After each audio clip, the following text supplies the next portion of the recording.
Hello दोस्तों, नमस्ते, प्रणाम। हम किरण शर्मा, हम मंजू शर्मा अपना यूट्यूब चैनल पर सबके स्वागत करे छी। हर महादेव, जय शिव शंकर, जय भोलेनाथ। आशा करे छी भोले बाबा की कृपा से आप सब स्वस्थ है, मस्त है।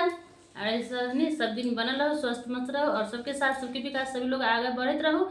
और हम दोनों देवरानी जेठानी जा रहे बहुत दर्दनाक सोहर गीत सुनाब, अहाँ सब जरूर सुनब और कमेंट करके जरूर बताएब किनका सबके गीत नीक लागल। और आशा कर छी सबके नीक लगबे करत। बहुत प्यारा दर्दनाक गीत छे, बहुत दर्दनाक गीत छे। बिन माई के नैहर कते उदास होय छे, से गीत के माध्यम से अहाँ सबके सुनाब, जरूर गीत के सुन के कमेंट बॉक्स में लिखब गीत केहन लागल अहाँ सबके। बहुत प्यारा दर्दनाक गीत छे, अहाँ सब सुन के जरूर कमेंट जरूर अहाँ सब करब।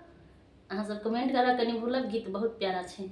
और लाइक शेयर करके सेहो नहीं भूलब। ललना रे